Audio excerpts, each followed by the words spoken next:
Hi, my name is Tony Trigilio, and I will be reading from my most recent book, The Punishment Book, The Complete Dark Shadows of My Childhood, Book 4, which was published by BlazeVox Books and is a finalist for the 2024 Big Other Award for Nonfiction.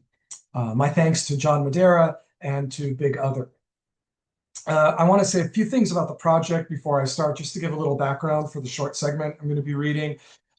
When I was a child, I used to watch the old daytime soap opera Dark Shadows with my mother every day.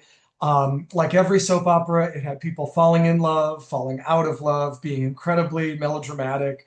Except in Dark Shadows, the main character was a vampire named Barnabas Collins, and the show featured Frankenstein monsters, werewolves, and sorcerers, and all sorts of undead creatures. The show also time traveled. This book takes place mostly in it's the time travel for a soap opera. I know. This book takes place mostly in the 1897 plot line, which was broadcast in 1969 when I watched it with my mother, and then rewatched by me as I was writing the book between 2018 and 2023. So chronologically, in this book, all time exists at the same time. As a kid, when I watched the show, as a child, when I watched the show, I had nightmares about Barnabas constantly. And I hunched my shoulders at night to protect myself from him, thinking that if I hunched my shoulders, he wouldn't bite my neck. And it worked. Every morning I woke up and there weren't bite marks on my neck. The project is a multi-volume experiment in autobiography. What I'm doing is I'm watching every episode of the show, all 1,225 episodes, and writing one sentence in response to each episode. And each sentence often becomes a conduit for autobiographical excursions. In this particular segment, I'm playing with the show's introductory teasers. At the beginning of every episode, 15, 30 seconds worth of time, one of the actors would recap the previous day's episode.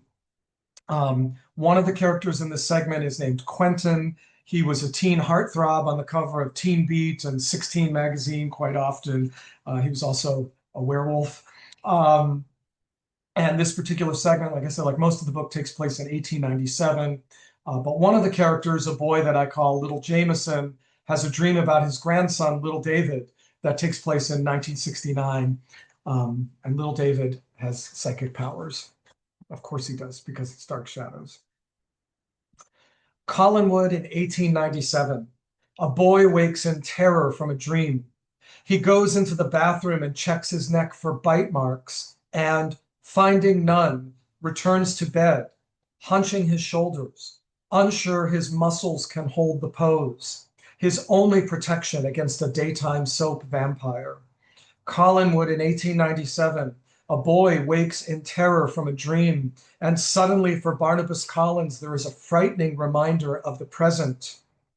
For me too, watching episode 767 on the day my brother Carmen would have turned 63, the day after the President of the United States, who 8 months ago called COVID-19 a hoax, confirms he has contracted the virus.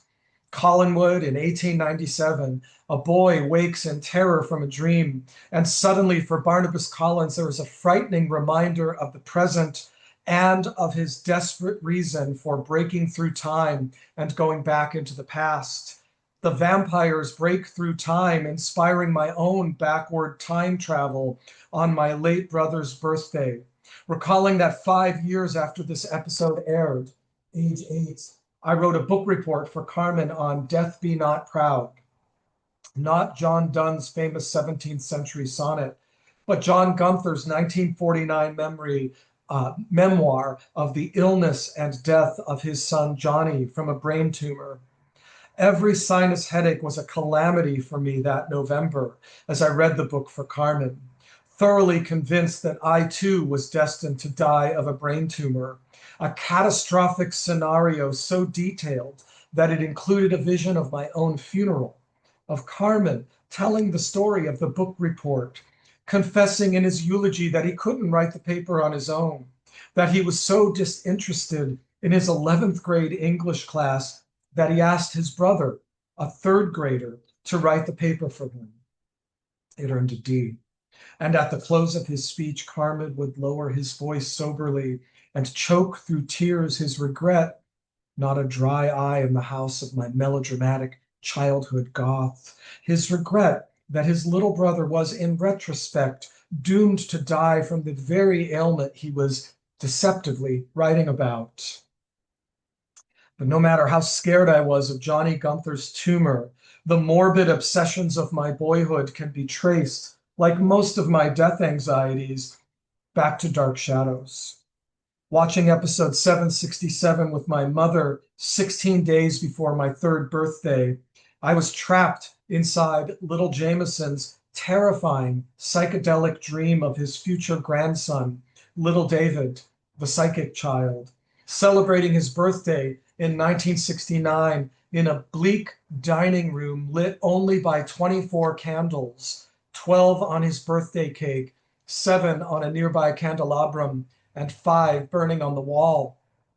A party in which his sister Carolyn Stoddard wears a dizzying baby blue and lime green acid casualty mini dress, another of the show's Peter Max monstrosities, and holds a cackling pug-nosed puppet who clutches a wooden spoon and sings Happy Birthday through its pinched and lipless mouth as little David discovers that the bizarre rosewater pink and avocado green frosted cake served to him by Mrs. Stoddard on a paper plate, even though paper plates won't be invented until 1904, 7 years after little Jameson's dream, is a fake.